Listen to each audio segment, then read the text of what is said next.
E aí, minha gente bonita, beleza? Como é que vocês estão por aí? Todos se cuidando? Todos bem? Muito bom, muito bom, muito bom. Então, é o seguinte, nós vamos começar agora uma longa série de aulas. A gente vai ver esse período com bastante calma, tá? Que é o período da ditadura militar brasileira. Ditadura civil-militar, né? Mas a gente acabou chamando, mais comum chamar de militar. Que é o período que dura 21 anos. Vai de 1964 até 1985. E é um período bem conturbado da nossa história, um período bem triste, bem, né, bem, enfim, bem esquisito, porque a gente fica aí nesse tempo todo sem democracia, né? Um governo ditatorial, sem um monte de liberdades que são suprimidas, né? Com muita violência do governamental, das instituições do governo. Então é um período bem conturbado e aí a gente vai ver com calma, um período recente, né, da nossa história. Falar, não sou mais, poxa, 64, 85, bom, eu nasci ainda nesse período, por exemplo. Então não é uma coisa tão distante assim de vocês, né? Produziu consequências, inclusive, que são sentidas até hoje. Mas então, vamos começar?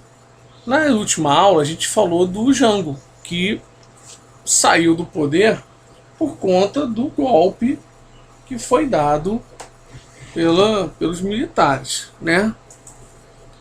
Ah, professor, explica isso aí de golpe, né? O que é um golpe? Porque tem gente que fala golpe, tem gente que fala revolução, a revolução de 64, o golpe de 64. Bom, historicamente a gente usa o termo revolução para aqueles movimentos que promovem uma alteração da ordem social, política vigente, né? Econômica, enfim. Não houve isso nesse período, né? O que houve foi simplesmente uma troca de um governante que tinha sido eleito, né? Foi vice, mas foi dentro das regras constitucionais, né? E se desrespeitou a Constituição, né? E se instituiu à força um outro tipo de governo que não promoveu nenhuma mudança de cenário, né? Nenhuma mudança social. Como assim?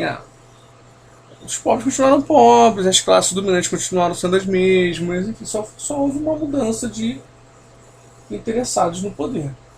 Mas se a gente pega, por exemplo, a Revolução Francesa, a gente tem lá a burguesia, que até então era afastada das grandes decisões políticas, né, da grande participação, não conseguia, ela inverte essa ordem. Você acaba com o modelo absolutista, institui um outro, né, com outros agentes históricos, outros personagens históricos, né, no poder. A burguesia chega ao poder, você inverte toda essa ordem, você acaba com a nobreza, persegue, enfim, você altera isso.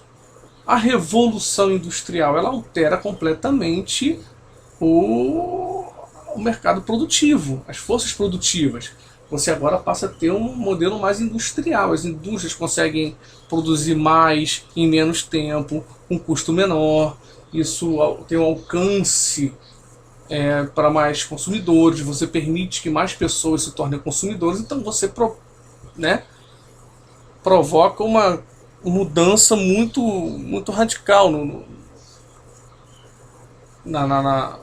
modelo econômico, no modelo produtivo. A Revolução Russa, você também é a mesma coisa, muito parecida com a Revolução francesa, você tem um governo absolutista que você tira aquele modelo monárquico absolutista e coloca um outro modelo baseado em outras ideias, obviamente da Revolução Francesa, baseado em umas ideias marxistas do socialismo, do comunismo. Você implanta aquilo ali com outros agentes também assumindo o poder, né, mano?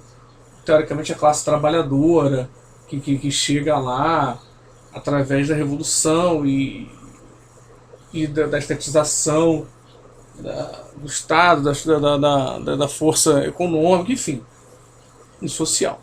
Aqui você não tem nenhuma mudança assim, né? Você só tira um cara, um governante que estava ali, não concorda com as ideias dele, né? Você tem um contexto de Guerra Fria que contribui para isso, e entra outra pessoa, outro grupo. É isso, mas você não provoca nenhuma mudança, né?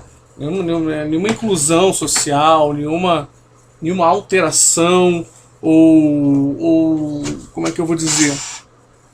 Nenhuma troca social aí no poder. Você não tem nada disso, tá? Mas isso explicado para a gente poder entender por que é golpe, por que é revolução, né?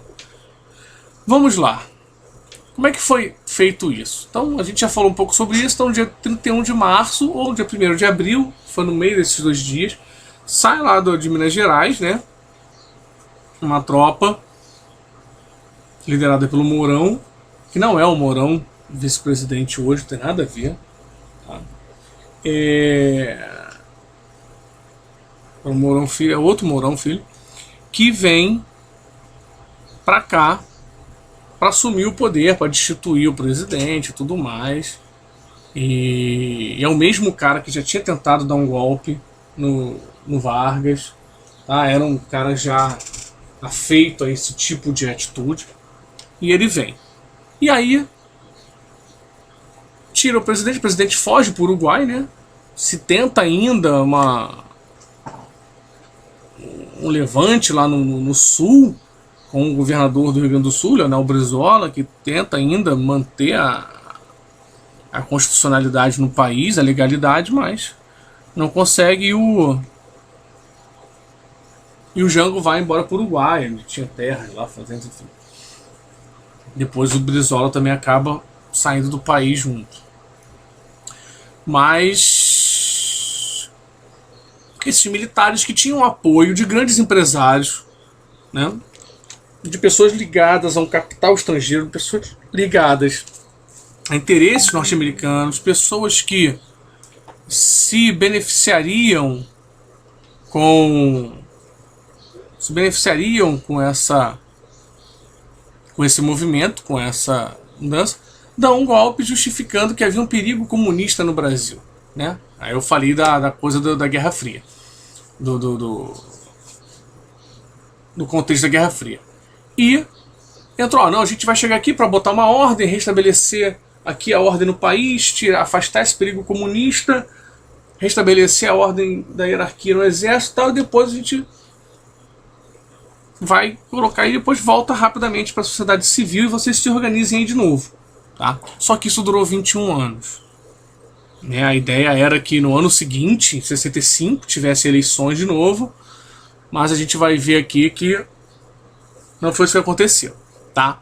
Foi feito um ato institucional. O que é um ato institucional? São decretos impostos pelo governo, que não tem nenhuma consulta à população e nem passam por nenhum tipo de aprovação pelas câmaras, né? Do legislativo, nem do judiciário, e são impostos mesmo. Então, todo esse período, esse regime de militar que a gente passou, governou muito com atos institucionais, porque eram muito controversas as atitudes, então não abria para votação. Eles simplesmente impunham, tinham uma força militar e impunham isso. Foram 17 ao todo. São 17 atos institucionais ao todo. Tá? O primeiro já começa a organizar. Tá?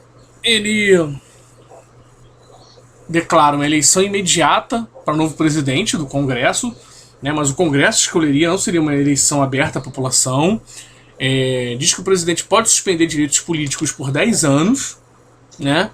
pode suspender imunidades parlamentares, pode cassar mandatos, pode decretar estado de sítio sem aprovação de ninguém, tá? Sem que se abra um processo para isso. Ele vai lá e individualmente pode decretar essas coisas, entendeu? Isso o presidente que entraria, tá?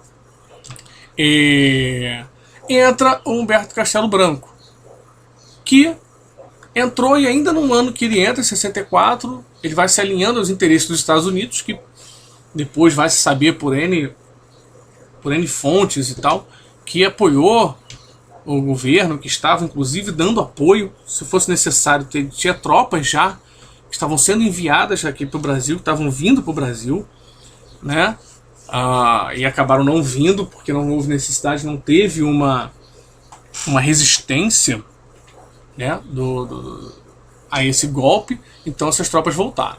E adiou as eleições de 65. E aí já começa, de 65 para 66, já começa a levantar suspeitas ou desconfianças, inclusive de antigos apoiadores, tá? Como Adhemar de Barros, que era governador de São Paulo, se não me engano, como o outro aqui do Rio, Lacerda, que apoiaram, porque também tinham suas pretensões, né, eleitorais, e quando viram isso, começaram a fazer duras críticas. E ainda no governo Castelo Branco foram feitos mais 3 atos institucionais, o 2, o 3 e o 4. O 2, de mais importante, proclama que as eleições a partir de agora são indiretas para a presidência, tá? Pelo Congresso, você escolhe um colégio eleitoral, e esse colégio eleitoral é que escolhe o presidente. Todo dominado pelos interesses dos militares. E se extinguem todos os partidos políticos, permitindo apenas 2. A Arena, Aliança Renovadora Nacional, que é o partido pró-governo, né, de apoio ao governo, e o Movimento Democrático Brasileiro, o MDB, que é o de oposição. Então, se você apoiava o governo, você só tinha a Arena para se filiar, né, para ser do partido. E se você não apoiava, você ia para o MDB para fazer a oposição. No AI3, acaba se estendendo as eleições indiretas também para governadores, né? Também a população não escolheria os governadores, né, dos governos, e os prefeitos também seriam indicados pelo governador, tá? E o AI4 organiza uma nova Constituição que vai ser outorgada, ou seja, não passa por uma aprovação, né? O governo simplesmente assina e ela fica valendo, e incorpora esses atos institucionais anteriores e acaba ampliando o poder do presidente, né? E o Castelo Branco ainda assina 2 leis importantes: a Lei de Segurança Nacional, que permite à Justiça Militar julgar crimes de subversão. E você me pergunta, professor, o que é subversão?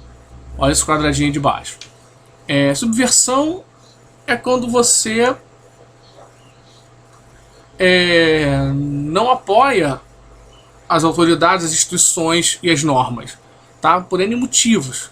Você pode não concordar com elas, pode achar que elas são autoritárias, enfim. Quando você não concorda e você se manifesta contra isso, você era um subversivo. E durante esse governo todo, esses subversivos são todos que vão se opor ao governo. Se você não concorda com o governo, você é subversivo. É considerado um inimigo, porque você não está lutando junto com, né, o governo, com o regime militar pelo Brasil e tal. Então, se você não está com eles, você é contra eles. E aí você acaba sendo considerado e tratado como um criminoso, como um inimigo interno, só porque você não concorda, tá?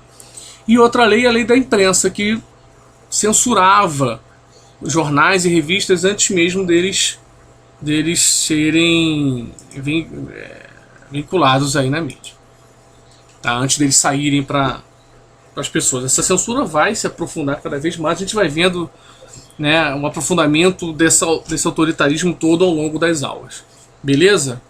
Então, gente, um abraço, tá? Tamo junto aí. Faz os exercícios, faz tudo que tá aí, preenche direitinho os formulários lá do Google, faz os exercícios e a gente se vê em breve. Valeu? Um abração para vocês e tchau, tchau.